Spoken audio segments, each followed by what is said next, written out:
السلام علیکم ورحمۃ اللہ وبرکاتہ۔ الحمدللہ وحدہ والصلاۃ والسلام علی من لا نبی بعد، اما بعد فاعوذ باللہ من الشیطان الرجیم، بسم اللہ الرحمن الرحیم۔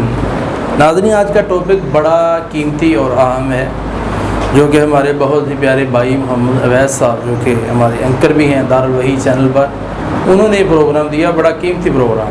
انہوں نے کہا جی قاری صاحب اس کے اوپر ڈسکس کریں زیادہ، کہ انسان خواب میں جیسے دیکھتا ہے ویسے ہو جاتا ہے، اس کی کیا حقیقت ہے، کیا یہ صحیح ہے بات، اور کیسے لوگ ہوتے ہیں جس کو یہ خواب آتے ہیں؟ یہ بہت اچھے لوگ ہوتے ہیں جن کو جو دیکھا ویسے ہو جاتا ہے، بہت اچھے سچے دل کے لوگ ہوتے ہیں۔ نبی صلی اللہ علیہ وسلم کتاب الوحی، امام بخاری رحمۃ اللہ علیہ، محمد بن اسماعیل بخاری، انہوں نے اس بک کے اندر یہ باب باندھا ہے کتاب الوحی، جو صحیح البخاری کے بعد ہے۔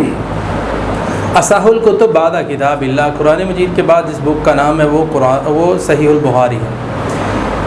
اس کا سب سے پہلا باب کتاب الوحی ہے۔ اس کے اندر حدیث کیا آتی ہے کہ رسول اللہ صلی اللہ علیہ وسلم جیسے خواب میں دیکھتے تھے ویسے ہو جاتا تھا۔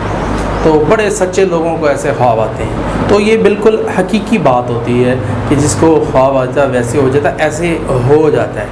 تو بعض جگہ پہ لوگ خواب کے اندر بیٹا دیکھتے ہیں، تو اس کی معبرین عموماً آپ یوٹیوب پر بھی سنیں گے، وہ تعبیر دیں گے کہ بیٹی ہو، لیکن بعض جگہ پہ جو دیکھا ویسے بھی ہو سکتا ہے، یعنی بیٹا دیکھا تو بیٹا بھی ہو جائے گا خواب میں۔